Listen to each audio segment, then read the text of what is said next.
الحمد لله وحده والصلاة والسلام على من لا نبي بعده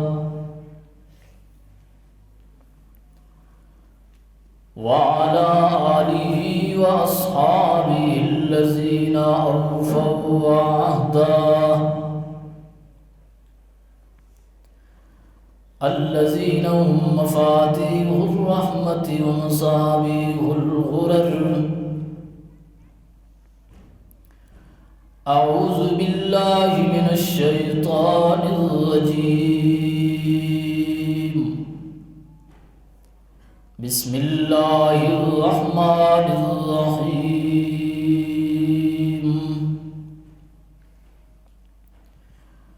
إن الله عنده علم الساعة وينزل الغيث ويعلم ما في الأرحام وما تدري نفس ماذا تكسب غدا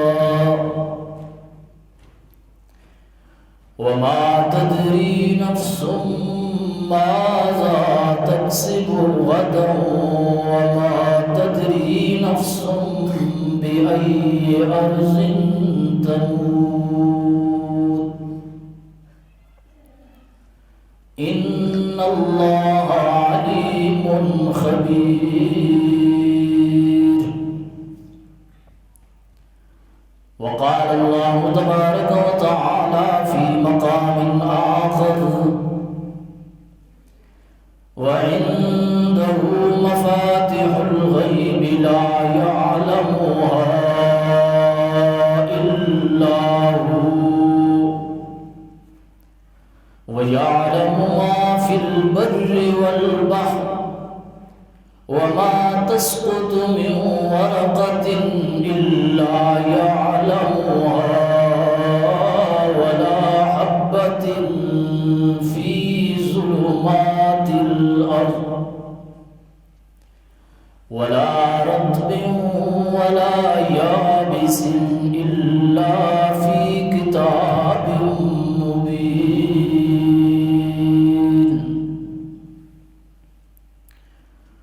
صدق الله مولانا العظيم. وقال النبي صلى الله عليه وسلم: من رأى منكم أمرا منكرا فليغيره بيده فإن لم يستطع فبلسانه فإن لم يستطع فبقلبه وذلك أضعف الإيمان. وصدق رسوله النبي الأمي الكريم ونحن على ذلك لمن الشاهدين والشاكرين والحمد لله رب العالمين. خدا در انتظار حمد مانیست، محمد چشم بر راہ ثنانیست. محمد حامد حمد خدا بس، خدا مدح آفرین مصطفیٰ بس. محمد از تمی خواہم خدا را، خدایا از تو حب مصطفیٰ را. اللهم صل على محمد وعلى آل محمد كما صليت على إبراهيم وعلى آل إبراهيم إنك حميد مجيد. اللهم بارك على محمد وعلى آل محمد كما باركت على إبراهيم وعلى آل إبراهيم إنك حميد مجيد. معزز سامعین، جمعۃ المبارک کا عظیم دن ہے اور یہ مسلمانوں کے لیے، مسلمانوں کی خوشی کا، مسلمانوں کے اجتماع کا ایک عالمی دن ہے.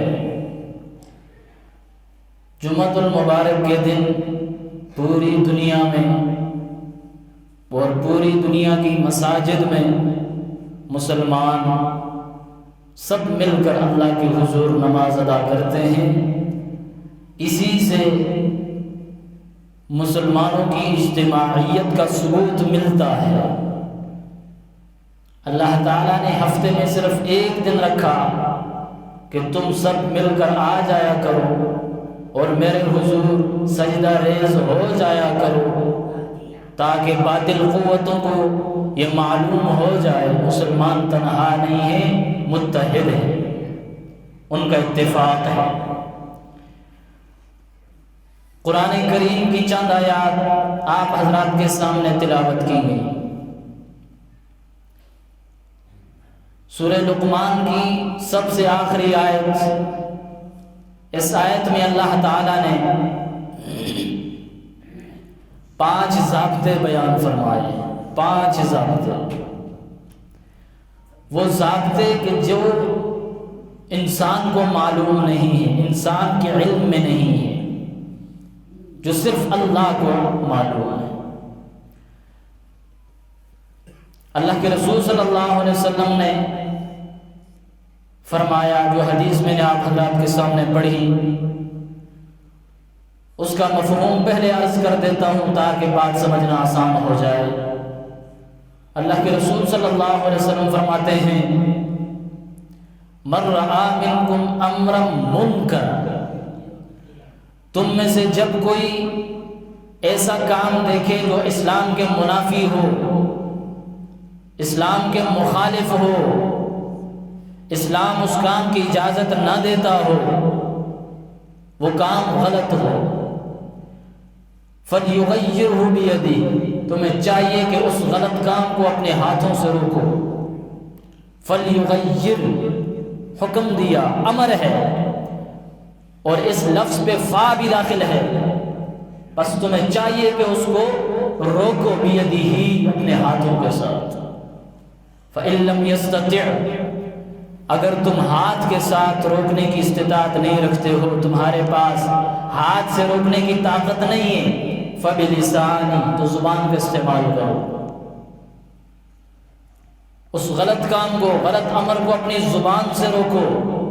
فَإِن لَمْ يَسْتَطِعْ، اگر تم زبان سے روکنے کی بھی استطاعت نہیں رکھتے ہو، زبان سے روکنے کی بھی صلاحیت اگر تمہارے اندر نہیں ہے، فَبِقَلْبِهِ، آخری درجہ ہے، اس بات کو، اس غلط کام کو کم از کم اپنے دل میں برا سمجھو، جو ہو رہا ہے غلط ہو رہا ہے، میں اس کی تائید نہیں کرتا، دل میں اس کام کو غلط سمجھ لے۔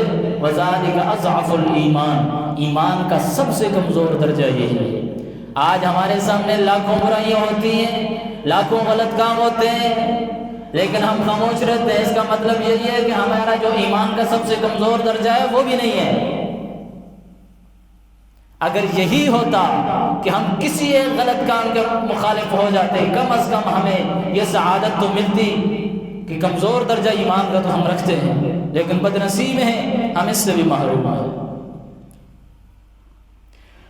اور اللہ تعالیٰ نے یہ 5 جو ضابطے بیان فرمائے ہیں، ان کو اپنے علم میں رکھا ہے، کسی کو بتایا نہیں ہے۔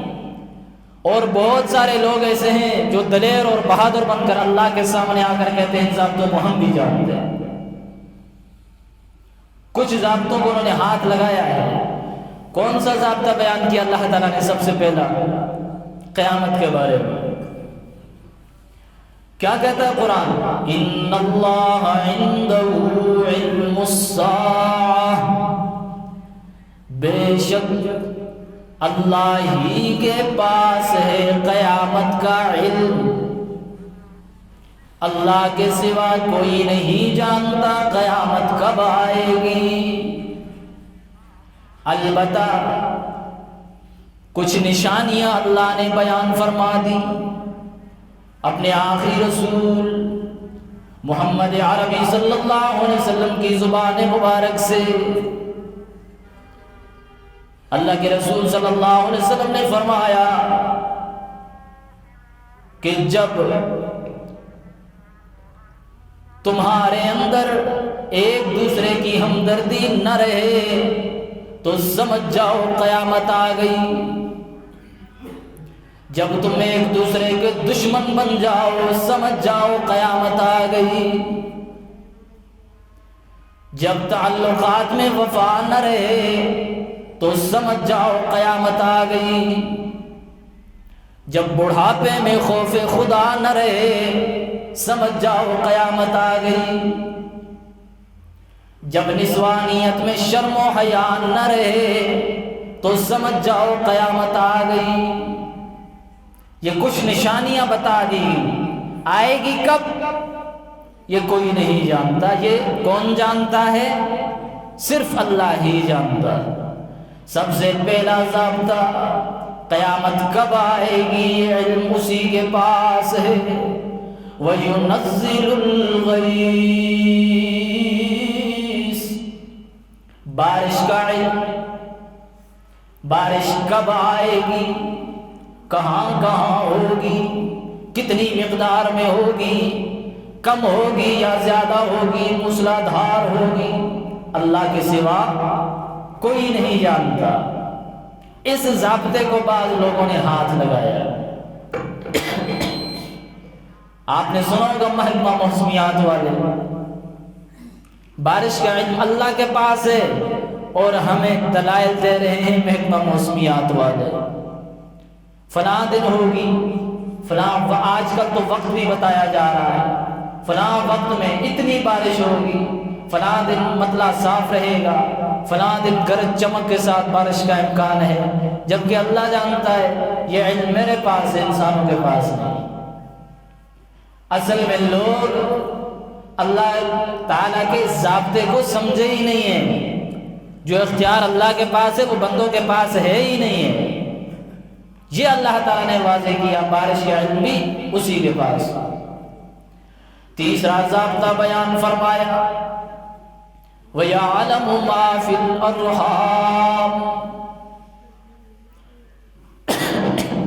ساری کائنات کی ماؤں کے پیٹ میں جو بچہ ہے وہ کیسا ہے، پیدا ہونے کے بعد کیا بنے گا، عالم بنے گا کہ جاہل، عام انسان بنے گا یا خاص بن جائے گا، اللہ کے سوا کوئی نہیں جانتا۔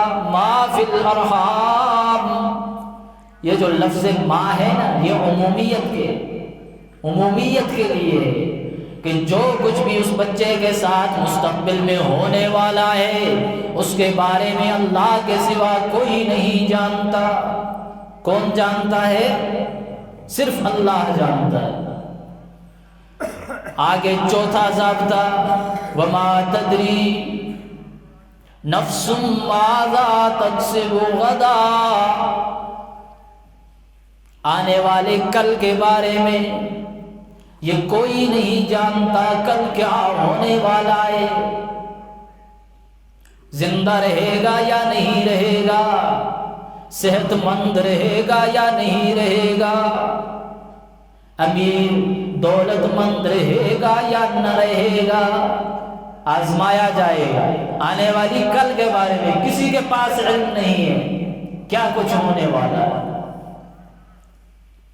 ایک قبیلہ ہے بنو سلیم کا، اس قبیلے کا سردار تھا عامر بن طفیل۔ ایک دن اللہ کے رسول صلی اللہ علیہ وسلم کی خدمت میں آ کر کہتا ہے، اللہ کے رسول ہم صدیوں سے زندگی گزار رہے ہیں جہالت پر، ہم چاہتے ہیں کہ آپ کوئی اپنا شاگرد ہمارے پاس بھیجو جو ہمیں اسلام سکھائے، دین کے بارے میں ہمیں بتائے۔ اللہ کے رسول صلی اللہ علیہ وسلم تو انسانیت کی ہدایت کے لیے بے قرار ہوا کرتے تھے۔ 70 افراد پر مشتمل ایک جماعت تیار کی، ایک صحابی نہیں بھیجا 70 صحابہ بھیجے اور سارے قرآن کے حافظ۔ اصل میں یہ عامر بن طفیل کی سازش تھی کہ میں اللہ کے رسول کے صحابہ کو بلا لوں گا، دھوکہ دے گا اور ان کو شہید کر دوں گا۔ جب وہ آیا تو اللہ کے رسول صلی اللہ علیہ وسلم نے 70 صحابہ کو بھیجا اس کے پیچھے کہ تم جاؤ 70 صحابہ میں سے 3 صحابہ کو الگ کر دیا، 3 صحابہ کا امیر بنا دیا حران ابن ملعان رضی اللہ تعالیٰ عنہ کو۔ اللہ کے رسول صلی اللہ علیہ وسلم نے اس صحابی کو ایک خط دیا کہ جب تم عامر بن طفیل کے سامنے جاؤ تو پہلے میرا خط اسے دینا، پھر اس کے بعد اندر جانا۔ جب یہ تینوں صحابہ عامر بن طفیل کے دربار کے قریب پہنچے، جس صحابی کو خط دیا تھا وہ کہنے لگے تم دونوں یہاں باہر ٹھہر جاؤ، اندر میں اکیلا جاتا ہوں۔ عامر بن طفیل لگتا ہے سازشی ہے، میں اکیلا جاؤں، مر گیا تو اکیلا مر جاؤں گا، تم دونوں یہاں تو بچ جاؤ گے، تمہیں تو زندگی مل جائے گی۔ عامر بن طفیل کے سامنے جب حران ابن ملعان رضی اللہ تعالی عنہ جو ہی سامنے آئے تو اس کے دربار کے یہ آداب تھے، جو بھی آئے گا جھک کے آئے گا۔ عامر بن طفیل نے جب دیکھا یہ صحابی اندر آیا ہے، جھک کر نہیں آیا، اسے غصہ آ گیا، خدا بنا بیٹھا تھا، اسے غصہ آ گیا۔ یہ صحابی اس کے قریب کے جا کر اللہ کے رسول کا خط اس کے ہاتھ میں دیا، یہ اللہ کے رسول نے بھیجا ہے۔ اس نے خط لیتے ہی 2 ٹکڑے کر دیے، کھول کے پڑھا بھی نہیں کہ لکھا ہوا کیا ہے، خط کے 2 ٹکڑے ہی۔ اور حران ابن ملعان رضی اللہ تعالی عنہ کی پیٹھ کے پیچھے ان کے عقب میں اس کا ایک درندہ بیٹھا ہوا تھا، اس نے اشارہ کیا کہ تیر مارو اس کو۔ وہاں سے اس نے پیچھے سے تیر مارا جو پیٹھ میں لگا اور سینے سے نکل گیا۔ حران ابن ملعان رضی اللہ تعالی عنہ کے سینے سے جب خون نکلا تو انہوں نے اپنا خون یوں اپنے ہاتھ میں لیا، سمجھ گئے کہ اب تو مجھے میری شہادت کا وقت ہے۔ یوں خون اپنے ہاتھوں میں لیا، اپنے چہرے پہ ملا، اپنے جسم پہ ملا، اور پھر یہ جملہ کہا فزت ورب الکعبہ، رب کعبہ کی قسم مجھے تو منزل مل گئی، میں تو کامیاب ہو گیا۔ باہر جو صحابہ بیٹھے ہوئے تھے انہیں بھی آواز آئے گئی، آ گئی فزت ورب الکعبہ، کہ وہ تو جیت گیا، ہم یہاں بیٹھے ہوں۔ خیر عامر بن طفیل نے اپنے کارندے باہر بھیجے، تیار کیے، جاؤ جو صحابی ملے سب کو مارو، کسی کو زندہ نہ چھوڑو۔ سارے صحابہ سب کو شہید کر دیا، کوئی ایک صحابی بھی زندہ نہ بچا۔ حدیث میں آتا ہے کانوا یحتطبون بالنہار ویصلون باللیل، وہ ایسی جماعت تھی صحابہ کی دن کو ذریعہ معاش کے لیے لکڑیاں چنتے، راتوں کو اٹھ کے نفل ادا کرتے، ہماری طرح سوتے نہیں تھے۔ ہم دن کو کبھی کس کی غیبت میں، کبھی کس کو دھوکہ دینے میں، کبھی کہاں جھوٹ میں، کبھی کہاں دھوکے میں، اور راتوں کو نیند میں وقت گزارتے ہیں۔ صحابہ کی تاریخ زندہ کیجئے، کانوا یحتطبون بالنہار، ذریعہ معاش کے لیے لکڑیاں چنتے تھے، جمع کر کے بیچ دیتے تھے، کچھ مل جائے کھانے کے لیے، بیوی بچے ہوتے ہیں گھر میں، اور راتوں کو اٹھ کر اللہ سے تہجد میں مانگتے تھے۔ جب سارے صحابہ شہید ہو گئے تو شہادت حاصل کرتے وقت سارے صحابہ ایک ہی آواز میں سب کے سب مل کر یہ اشعار پڑھتے ہیں، بلغوا عنا قومنا،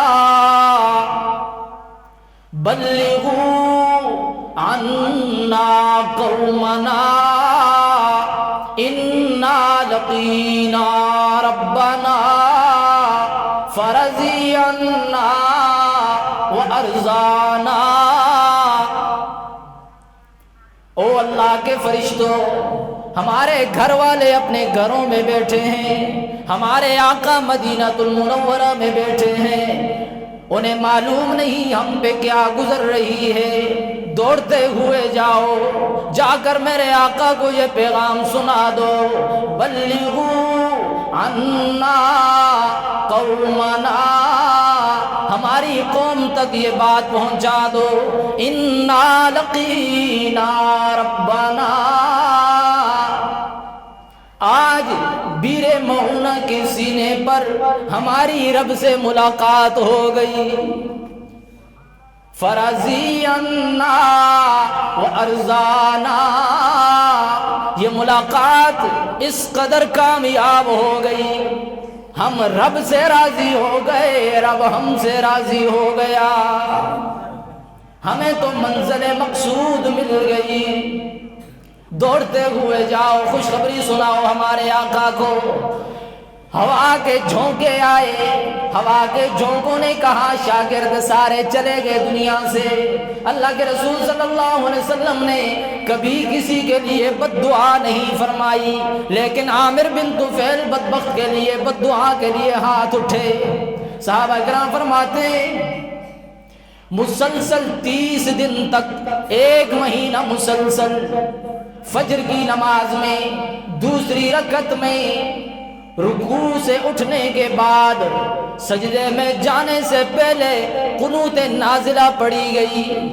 اتنے مغموم ہو گئے، اللہ کے رسول صلی اللہ علیہ وسلم بد دعا کے لیے ہاتھ اٹھائے، اللہم اشدد وطأتک علی مضر، اللہم اجعل علیہم سنین کسنی یوسف۔ اے اللہ، جن ظالموں نے، جن بدبختوں نے میرے صحابہ کو تڑپایا ہے، جن بدبختوں نے میرے صحابہ پر تیغ ستم کھینچی ہے، یا اللہ انہیں تباہ و برباد کر، کنعانی کا ہاتھ نازل فرما، ان کے لبوں سے مسکراہٹیں چھین لے، مسکراہٹیں دور کر دے، مصیبتیں ان پر ڈال دے، یا اللہ ان بدبختوں کو تباہ و برباد کر۔ اللہ کے رسول صلی اللہ علیہ وسلم نے بد دعا فرمائی، قبول ہو گئی۔ طاعون کی وبا آ گئی، اللہ نے عذاب بھیجا، طاعون کی وبا سب درندوں کو لگ گئی۔ عامر بن طفیل، جس بدبخت نے سب سے زیادہ ظلم و ستم کے پہاڑ توڑے تھے، گردن پہ ایک گلٹی نکل آئی، ایک ہی رات میں اس کا کام تمام ہو گیا، کتے کی طرح پاؤں رگڑ رگڑ کر دنیا سے چلا گیا۔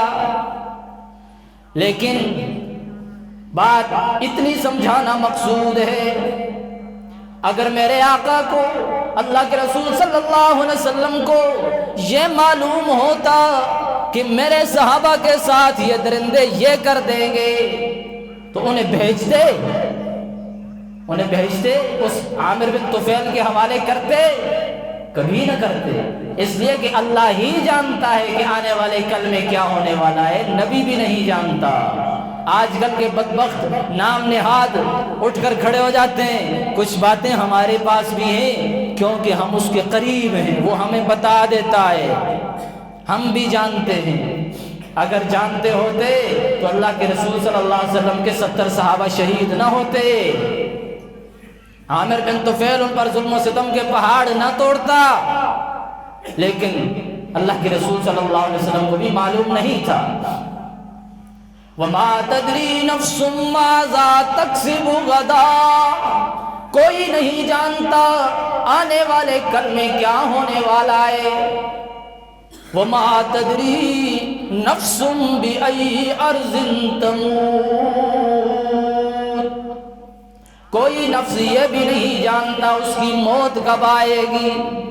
موت نے تو آنا ہے، ضرور آنا ہے، لیکن یہ معلوم نہیں کب آئے گی، کس حال میں آئے گی، کفن دفن نصیب ہوگا کہ نہیں، بخشش کی دعا بھی نصیب ہوگی کہ نہیں، گھر والوں کو آخری دیدار بھی نصیب ہوگا کہ نہیں۔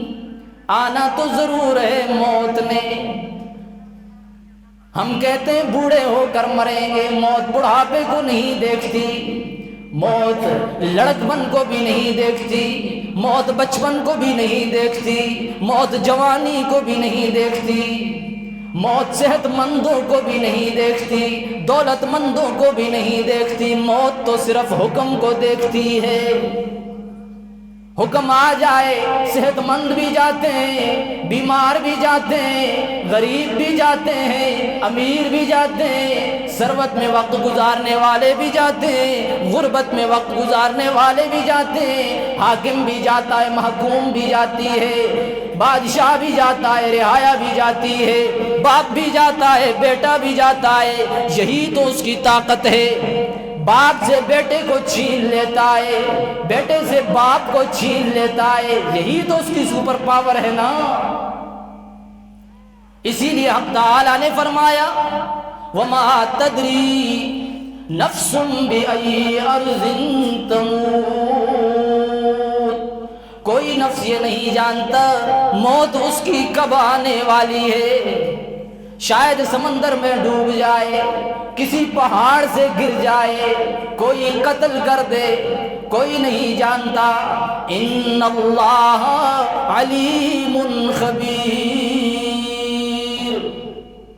بے شک اللہ ہی جانتا ہے، اسی کے پاس ان تمام ضابطوں کی خبر ہے، کوئی نہیں جانتا۔ حضرت امام مالک رحمہ اللہ مدینہ طیبہ میں ہیں، دل میں خیال آیا حج کا مہینہ آ رہا ہے، بیت اللہ میں چلا جاؤں، مکہ مکرمہ پہنچ جاؤں، شاید میری زندگی کا آخری حج ہو، اللہ کے حضور سجدہ ریز ہو کے آ جاؤں۔ یہ سوچ کر نکلے، راستے میں خیال آیا محبوب مدینے میں سویا ہوا ہے، شاید تیری زندگی وہاں جا کر ختم ہو جائے، پھر تجھے مدینے میں قبر بھی نہیں ملے گی۔ جب یہ سوچا واپس آ گیا، مدینہ المنورہ پہنچے، رات کو سوئے، خواب میں زیارت ہو گئی اللہ کے رسول صلی اللہ علیہ وسلم کی۔ اللہ کے رسول صلی اللہ علیہ وسلم سے پوچھا میری زندگی کے کتنے دن باقی ہیں؟ اللہ کے رسول صلی اللہ علیہ وسلم نے یوں اشارہ کیا، یوں، ایسے، اس طرح اشارہ کیا۔ حضرت امام مالک رحمہ اللہ کی آنکھ کھلی، حیران ہو گئے، اشارہ تو ہو گیا، پتہ نہیں اس اشارے سے مراد کیا ہے، 5 سال ہیں، 5 مہینے ہیں، 5 ہفتے ہیں یا 5 دن ہیں، مجھے تو معلوم نہیں۔ خواب کی تعبیر بتانے میں مشہور تھے۔ امام ابن سیرین رحمہ اللہ ان کے پاس اپنے شاگرد کو بھیجا، جاؤ ابن سیرین کے پاس اور کہو مدینہ منورہ میں ایک شخص نے خواب دیکھا ہے، یہ خواب بتاؤ اور تعبیر لے کے آ جاؤ۔ پابند کیا میرا نام نہیں بتانا، صرف یہ کہہ دینا خواب دیکھا ہے، خواب کی تعبیر چاہیے۔ وہ شاگرد آیا، ابن سیرین رحمہ اللہ کے پاس آ کر خواب بیان کیا۔ ابن سیرین رحمہ اللہ نے فرمایا یہ خواب کسی معمولی آدمی کا نہیں ہے، یہ کس نے دیکھا ہے خواب؟ شاگرد نے کہا حضرت مجھے نام بتانے کی اجازت نہیں ہے، میں نام نہیں بتاؤں گا۔ فرمایا خواب دیکھنے والا نام نہ بتائے تو میں تعبیر کیسے بتا دوں؟ میں تعبیر نہیں بتاؤں گا جب تک تم نام نہیں بتاؤ گے۔ پہلے یہ بھی کہہ دیا یہ خواب کسی معمولی آدمی کا ہے بھی نہیں ہے، اور اس وقت مدینہ منورہ میں امام مالک جیسا غیر معمولی آدمی ہے بھی کوئی نہیں، یہ اسی نے تو نہیں دیکھا۔ شاگرد نے پھر کہا مجھے نام بتانے کی اجازت نہیں۔ فرمایا جاؤ اجازت لے کے آؤ، جا کر بتاؤ، جب تک اجازت نہیں دو، جب تک نام نہیں بتاؤ گے اس وقت تک خواب کی تعبیر نہیں ملے گی۔ شاگرد واپس گیا، جا کر کہا امام مالک رحمۃ اللہ نے فرمایا ٹھیک ہے نام بتا۔ شاگرد پھر واپس آیا اور آ کر کہا یہ خواب انہوں نے دیکھا امام مالک رحمۃ اللہ۔ ابن سیرین رحمۃ اللہ علیہ فرمانے لگے حیرت کی بات ہے، عجیب بات ہے، امام مالک جیسا عالم فاضل مدینہ المنورہ میں ہے کوئی نہیں، اور میرے آقا کے اس اشارے کو سمجھا بھی نہیں۔ اس سے کوئی مدت مراد نہیں ہے، نہ 5 سال ہیں، نہ 5 مہینے، نہ 5 ہفتے۔ اس اشارے سے تو قرآن کریم کے 5 ضابطے مراد ہیں جن کو اللہ کے سوا کوئی نہیں جانتا۔ ان میں سے ایک ضابطہ کون سا ہے؟ موت کا۔ اس موت کے ضابطے کو بھی اللہ کے سوا اور کوئی نہیں جانتا۔ مرنا تو ضرور ہے، امام مالک رحمۃ اللہ علیہ کی خواہش تھی مدینہ المنورہ میں مر جاؤں، آخر خواہش پوری ہو گئی ان کی، لیکن پہلے حج بھی چھوڑ دیا موت کی وجہ سے۔ اگر معلوم ہوتا مدینہ المنورہ ہی میں موت آئے گی، یہی میری قبر بنے گی، حج کر جاتے، لیکن وہ حج بھی نصیب نہ ہوا۔ ایک مرتبہ مکہ المکرمہ میں تھے امام مالک رحمۃ اللہ علیہ، اور سوچا میں خانہ کعبہ کا بیت اللہ کا اس طرح اس حالت میں طواف کروں کہ میرے سوا اور کوئی نہ ہو، میں اکیلا اللہ کی حضور جا کر بیت اللہ کا طواف کروں اور پھر اپنے رب سے کہوں اگر آج میں نہ ہوتا تو تیرے گھر کا طواف کرنے والا بھی کوئی نہ ہوتا، اپنے رب سے یہ کہوں۔ موقع تلاش کرتے رہے، آخر موقع مل گیا۔ ایک دن بارش ہوئی، طوفانی بارش، ہوائیں چلی، طوفان آیا۔ امام مالک رحمۃ اللہ علیہ نے سوچا اس طوفان میں کون آ سکتا ہے بیت اللہ کا طواف کرنے کے لیے۔ گھر سے نکلے، بیت اللہ میں پہنچے، جا کر کیا دیکھتے ہیں، انسانوں میں تو کوئی انسان ہے ہی نہیں جو بیت اللہ کا طواف کر رہا ہو، لیکن ایک بہت بڑا اژدہا، علماء نے لکھا ہے قد آدم سے بھی اونچا اٹھا ہوا، 90 فٹ سے بھی زیادہ اونچا اٹھا ہوا بیت اللہ کا طواف کر رہا ہے۔ اس وقت امام مالک رحمۃ اللہ علیہ کے دل میں اللہ نے بات ڈالی، تو نے کیا سوچا تھا انسانوں میں سے کوئی طواف نہیں کر سکتا؟ اِن مِّن شَيْءٍ إِلَّا يُسَبِّحُ بِحَمْدِهِ وَلَٰكِن لَّا تَفْقَهُونَ تَسْبِيحَهُمْ۔ یہ نہ سمجھو صرف انسان میری عبادت کرتے ہیں، صرف انسان میری تسبیح کرتے ہیں، کائنات کی ہر چیز مجھے یاد کرتی ہے، میرے گھر کا طواف کرتی ہے، ہر چیز کی یہی آرزو ہے مکہ المکرمہ میں جائیں، طواف کر کے آئیں۔ یہ ویسے تو نہیں کہا گیا نا کہ بود مورے ہوس داست کہ در کا برسد، بود مورے ہوس داشت کہ در کا برسد، دست بر پائے کبوتر زد و ناگاہ رسید۔ ایک چیونٹی کے دل میں آرزو آ گئی، چھوٹی سی چیونٹی دل میں آرزو آ گئی، کاش میں بیت اللہ میں جاتی، اللہ کے گھر کا طواف کرتی، مقام ابراہیم پہ اللہ کے حضور سجدہ کرتی، کاش میری یہ آرزو پوری ہو جائے۔ حق تعالیٰ نے کرم فرمایا، اس کی فلائٹ تیار کی، ایک کبوتر بھیج دی اس کے پاؤں میں۔ کبوتر سے کہا فلاں میری مخلوق چیونٹی ہے، اس کی یہ آرزو ہے، جاؤ اس کو اپنے پروں کے ساتھ پروں میں اٹھاؤ اور میرے گھر میں پہنچا دو۔ کبوتر آئی، حق تعالیٰ نے چیونٹی کے دل میں بات ڈالی، سیٹ تیری بک ہو گئی، چمٹ جا اس کے پاؤں سے، تیری فلائٹ تیار ہے۔ چیونٹی کبوتر کے پاؤں کے ساتھ چمٹ گئی اور کبوتر نے اڑنا شروع کر دیا ہواؤں میں، سمندروں سے گزرتی جا رہی ہے، صحراؤں سے گزرتی جا رہی ہے، اور چیونٹی بھی یہ منتظر ہے کس وقت فلائٹ موقع پر جا کر اتر گئی، کس وقت مجھے منزل ملے گی۔ کبوتر پہنچی مقام ابراہیم پہ، حق تعالیٰ نے چیونٹی کے دل میں بات ڈالی، چھوڑ اس کا پاؤں، منزل آ گئی، اٹھ مقام ابراہیمی پہ سجدہ کر۔ اللہ تعالیٰ تو اس طرح عرض پوری کرنے والا ہے۔ یہ نہ سمجھو ہم نمازیں پڑھتے ہیں، ہم روزے رکھتے ہیں، ہم زکوٰۃ دیتے ہیں، ہم قرآن کی تلاوت کرتے ہیں، خود قرآن کہتا ہے اِن مِّن شَيْءٍ، کوئی چیز نہیں ہے الا یسبح بحمدی، مگر جو اللہ کی تسبیح نہ کرتی ہو۔ کوئی شے کائنات میں ایسی نہیں جو اللہ کی تسبیح نہ کرتی ہو، ہر چیز ہر مخلوق اسے یاد کرتی ہے۔ سبوح قدوس، غافل تو ہم ہیں، پیسے کے پیچھے، دولت کے پیچھے، سٹیٹس کے پیچھے، عہدے کے پیچھے بھاگتے ہیں، اللہ کو ہم یاد نہیں کرتے۔ جب کوئی مصیبت آ جائے تو یا اللہ خیر، یا اللہ خیر، یا اللہ خیر، مصیبت میں تو یا اللہ خیر، آگے پیچھے بس میں ہی ہوں، اس وقت خیر یاد ہی نہیں ہوتی، اس وقت تو ہم غرور میں ہوتے ہیں، تکبر میں ہوتے ہیں۔ وَلَٰكِن لَّا تَفْقَهُونَ تَسْبِيحَهُمْ، تم ان کی تسبیح کو نہیں سمجھتے ہو، تم ان کی تسبیح کو نہیں جانتے ہو۔ سورہ یاسین میں کہا گیا وَآیَةٌ لَّهُمُ الْأَرْضُ الْمَيْتَةُ أَحْيَيْنَاهَا وَأَخْرَجْنَا مِنْهَا حَبًّا فَمِنْهُ يَأْكُلُونَ۔ یہ نعمتیں یاد دلا رہے ہیں اللہ تعالیٰ، تمہاری زمین مردہ ہو جائے، بنجر ہو جائے، ہم آسمان سے پانی نازل کرتے ہیں، أَحْيَيْنَاهَا، اسے زندگی مل جاتی ہے، وَأَخْرَجْنَا مِنْهَا حَبًّا، پھر تم اس میں دانہ ڈال دیتے ہو، اور اس دانے کو وہ خاک بھی نہیں بناتی، امانت سمجھ لیتی ہے۔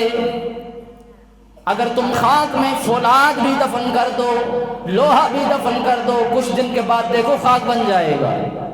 اتنی سخت چیز کو زمین کی نمی، زمین کی برودت اسے خاک بنائے گی، لیکن چھوٹا سا دانہ وہ خاک نہیں بنے گا، گلزار بن جائے گا۔ ایک دانہ 100 دانوں میں بدل جائے گا۔ زمین تمہاری امانت واپس کر دے گی۔ وَأَخْرَجْنَا مِنْهَا حَبًّا فَمِنْهُ يَأْكُلُونَ، تم کھا جاتے ہو، میرا شکر پھر بھی ادا نہیں کرتے ہو۔ فَمِنْهُ يَأْكُلُونَ وَجَعَلْنَا فِيهَا جَنَّاتٍ مِّن نَخِيلٍ وَأَعْنَابٍ، کھجوروں کے باغ لگتے ہیں، انگوروں کے باغ لگتے ہیں، پیٹ بھر کے کھا جاتے ہو اور غافل بھی ہو جاتے ہو۔ وَفَجَّرْنَا فِيهَا مِنَ الْعُيُونِ، اسی زمین سے ہم نے چشمے بھی جاری کر دیے۔ لِيَأْكُلُوا مِن ثَمَرِهِ وَمَا عَمِلَتْهُ أَيْدِيهِمْ أَفَلَا يَشْكُرُونَ، یہ شکوہ ہے اللہ کی طرف سے استفہامی انداز میں۔ سب کچھ کھا جاتے ہو میرا دیا ہوا، کھاتے ہو میرا، گن گاتے ہو غیروں کا، شکر کی توفیق تمہیں پھر بھی نہیں ملتی۔ افلا یشکرون، شکر کیوں ادا نہیں کرتے ہو؟ سبحان الذی خلق الازواج کلها مما تنبت الارض ومن انفسهم وَمِمَّا لَا يَعْلَمُونَ، وہ ذات پاک ہے جس نے زمین میں کسی چیز کو بھی تنہا نہیں چھوڑا، کوئی چیز تنہا نہیں ہے، ہر چیز کا جوڑا، ہر چیز کا جوڑا۔ خلق الازواج، جس نے جوڑا بنایا، مما تنبت الارض، زمین سے اگنے والی ہر چیز کا بھی جوڑا ہے، صرف انسانوں کا جوڑا نہیں ہے، مرد و عورت کا، کائنات سے اگنے والے پودوں کا بھی جوڑا ہے۔ وَمِمَّا لَا يَعْلَمُونَ، کچھ کو تم جانتے ہو، کچھ کو نہیں جانتے ہو۔ وَآيَةٌ لَهُمُ اللَّيْلُ، رات بھی میری طرف سے نعمت بن کر آتی ہے۔ نسلخ منہ النہار، دن بھی میری طرف سے نعمت بن کر آتا ہے۔ فَإِذَا هُمْ مُظْلِمُونَ، دن آ کر چلا گیا، رات آئی، اندھیرا چھا گیا، ساری کائنات اندھیرے میں ڈوب گئی، سناٹا چھا گیا۔ وَالشَّمْسُ تَجْرِي لِمُسْتَقَرٍّ لَهَا، سورج بھی منزل کی طرف جا رہا ہے، منزل کی طرف۔ کتنا خطرناک راستہ ہے سورج کا، سامنے کبھی ستارے آ جاتے ہیں، کبھی چاند آ جاتا ہے، کبھی سورج ستاروں کے ساتھ نہیں ٹکرایا، کبھی چاند کے ساتھ نہیں ٹکرایا۔ لِمُسْتَقَرٍّ لَهَا، جو منزل ہے اس کی، اسی کی طرف روانہ ہے۔ ذَلِكَ تَقْدِيرُ الْعَزِيزِ الْعَلِيمِ، یہ تو عزیز و علیم کی تقدیر ہے، یہ اندازے اس نے مقرر کر دیے۔ اب جون جولائی کا سورج ہمیں تڑپا کے رکھ دیتا ہے، یہاں پہ ہمارے پسینے نکل جاتے ہیں، اس کو حکم ہے کہ اس وقت گرمی ہو۔ آج کل تو ہم کوٹ کمبل کے بغیر نہیں رہ ہی نہیں سکتے، ہم تو شکر کرتے ہیں آسمان پر سورج نکلے، یہ حکم کا پابند ہے، کبھی گرمی دیتا ہے، کبھی گرمی کو کم کر دیتا ہے۔ کیوں؟ ذالک تقدیر العزیز العلیم۔ والقمر قدرناہ منازل، چاند کی بھی ہم نے منزلیں طے کر دی۔ دیکھا ہوگا پہلی رات کا چاند بالکل باریک، پھر دوسری کا تھوڑا زیادہ، تیسری، چوتھی، پانچویں، زیادہ ہوتے ہوتے 14ویں رات کو چاند کی جوانی چمکتی ہے۔ لیکن سدا جوانی تو کسی کی نہیں ہے نا، 14، 15، 16 بس جوانی ختم، اس کے بعد بڑھاپا، پھر کم ہونا شروع، پھر کہولت کی طرف آتا ہے۔ 27، 28، 29 کو بالکل اسی طرح ہو جاتا ہے جس طرح پہلی رات کا چاند ہوتا۔ لڑکپن بھی گزرا، جوانی بھی گزری، بڑھاپا بھی آ گئی، پھر نئے سرے سے۔ والقمر قدرناہ منازل حتی عاد کالعرجون القدیم، للشمس ينبغي لها ان تدرك القمر، کبھی سورج اور چاند کا ٹکراؤ نہیں ہوا، دونوں ٹھیک اپنی منزل کی طرف رواں دواں ہیں۔ وَلَلَّيْلُ سَابِقُ النَّهَارِ، رات دن سے پہلے نہیں آتی، دن رات سے پہلے نہیں آتا۔ آگے کیا ہے؟ اس ایک جملے کے لیے میں نے یہ ساری آیات پڑھی۔ وَكُلٌّ فِي فَلَكٍ يَسْبَحُونَ، یہ سب کی سب آسمان کے دامن میں اللہ کی بندگی میں لگے ہوئے ہیں۔ رات بھی اللہ کی تسبیح کرتی ہے، یہ نہ سمجھو رات میں اندھیرا ہے، اندھیرے میں اللہ کی تسبیح ہے، دن کی روشنی میں اللہ کی تسبیح ہے، صبح کے سویرے میں اللہ کی تسبیح ہے، رات کے اندھیرے میں اللہ کی تسبیح ہے، شاخوں کے جھکاؤ میں اللہ کی تسبیح ہے، ندیوں کے بہاؤ میں اللہ کی تسبیح ہے، پھولوں کی مہک میں اللہ کی تسبیح ہے، پرندوں کی چہک میں اللہ کی تسبیح ہے، ستاروں کی چمک میں اللہ کی تسبیح ہے۔ کوئی چیز ایسی نہیں جو اللہ کو یاد نہ کرتی ہو، ہر چیز اللہ کو یاد کرتی ہے۔ یہ اشارہ ہماری طرف بھی ہے، ہماری طرف۔ کائنات سے کچھ سیکھو، کچھ سیکھنے کو ملے گا۔ تم اپنے آپ کو ذوی العقول سمجھتے ہو، ذی شعور سمجھتے ہو۔ رات کے اندر کون سا شعور ہے جو وقت پہ آ کر عبادت کرتی ہے؟ دن کے اندر کون سا شعور ہے اسے وقت کا پتہ ہے کہ یہ وقت عبادت کا ہو چکا، آ کر عبادت کرنا شروع کر دے۔ انسان کو پتہ ہے ظہر کا وقت آ گیا، عصر کا آ گیا، مغرب کا آ گیا، عشاء کا آ گیا، فجر کا آ گیا۔ پھر ظہر کا کھیتوں میں کیوں گزرتا ہے، عصر کا کھیل کود میں کیوں گزرتا ہے، مغرب کا گپ شپ میں کیوں گزرتا ہے، عشاء کا کھانے پینے میں کیوں گزرتا ہے، فجر کا نیند میں کیوں گزرتا ہے؟ کیا فائدہ ایسی عقل کا جو تمہیں عبادت سے بھی غافل کر دے؟ مسلم طاقتیں کمزور ہو گئیں، غیر مسلم طاقتیں ہنس رہی ہیں۔ مسلمانوں نے ہنسانے کا موقع دے دیا، ہنسنے کا موقع دے دیا۔ کہاں گیا مسلمانوں کا اسلام؟ ہندو مسلم جھگڑا ہو گیا ہندوستان میں۔ شیخ الحدیث حضرت مولانا محمد زکریا کندھلوی رحمۃ اللہ علیہ کے والد ہیں حضرت مولانا محمد یحییٰ کندھلوی رحمۃ اللہ علیہ۔ ایک طرف مسجد ہے، دوسری طرف مندر ہے۔ مسجد مسلمانوں کی ہے، مندر ہندوؤں کا ہے۔ درمیان میں جو جگہ ہے اس پر جھگڑا ہو گیا، خالی جگہ تھی۔ مسلمانوں نے کہا جگہ ہماری ہے، ہندوؤں نے کہا جگہ ہماری ہے۔ کیس عدالت میں چلا گیا۔ عدالت میں انگریز جج نے کہا ہندوؤں کا سربراہ بھی آ جائے، مسلمانوں کا سربراہ بھی آ جائے، آ کر بیان دو۔ ہندوؤں کا سربراہ تو چلا گیا، مسلمانوں کا سربراہ حضرت مولانا محمد یحییٰ کندھلوی رحمۃ اللہ علیہ نہ گئے۔ جج نے لکھ کر بھیجا عدالت میں آتے ہو یا میں وہاں ہوں؟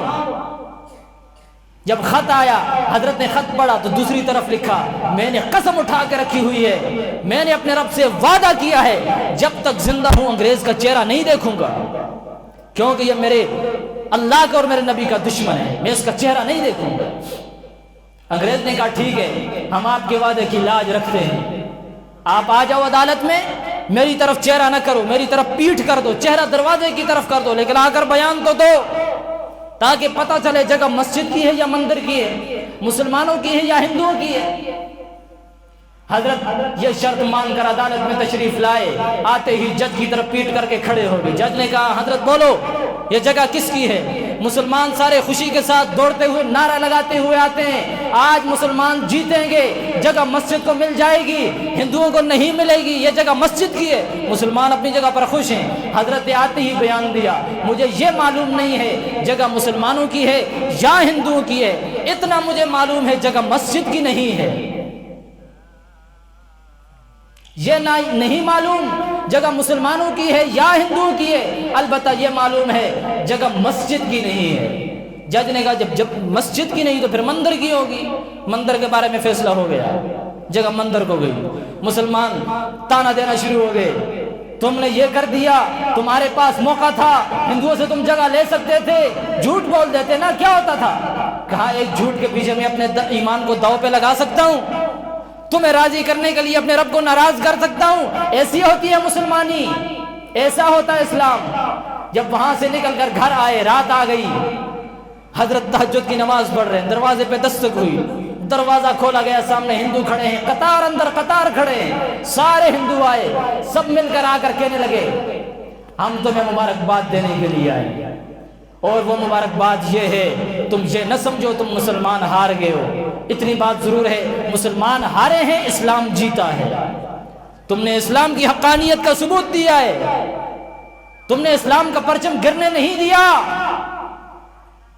تم نے اسلام کو مد نظر رکھتے ہوئے سچ کہا ہے، آؤ سامنے آؤ ہمارے۔ حضرت نکل کر سامنے گئے، ہندوؤں نے ماتھے پہ بوسے لیے، چہرے پہ بوسے لیے، کہا جس مذہب کے شاگرد اتنے سچے ہیں تو اس مذہب کا استاد کتنا سچا ہوگا، جس استاد کو تم ماننے والے ہو ہمیں بھی اسی کا شاگرد بناؤ۔ اور یہ بھی کہا آج کے بعد ہم مندر کو بھی گراتے ہیں، کیونکہ اب ہمارا مذہب ہندو مت نہیں ہے، ہمارا مذہب اسلام ہے، ہم اپنے مندر کو گرا کر وہ مندر کی جگہ بھی اور مسجد کے سامنے ساتھ جو خالی جگہ ہے وہ بھی مسجد کو دیتے ہیں۔ پھر حضرت نے مسلمانوں سے کہا تمہاری خاطر میں جھوٹ بولتا، اللہ نے کتنا کرم کیا، ہندو بھی مسلمان ہو گئے، جگہ بھی مسجد کو مل گئی۔ اسلام کا اگر پرچم بلند کرنا ہے تو ایسے کرو، منافق بن کر اسلام کا پرچم بلند نہ کرو۔ زبان پر اسلام کا نام ہے، اندر سے ہمارے جیسا منافق کوئی نہیں ہے، دل میں ہمارے نفاق ہے، ایک دوسرے کی غیبتوں میں، ایک دوسرے کو دھوکہ دینے میں، ایک دوسرے کو کمزور کرنے میں لگے ہوئے ہیں۔ یہ مسلمانوں کا اتحاد ہے۔ آج 7-8 ارب ہونے کے باوجود پھر بھی مسلمان کہتے ہیں ہمارے پاس طاقت نہیں ہے۔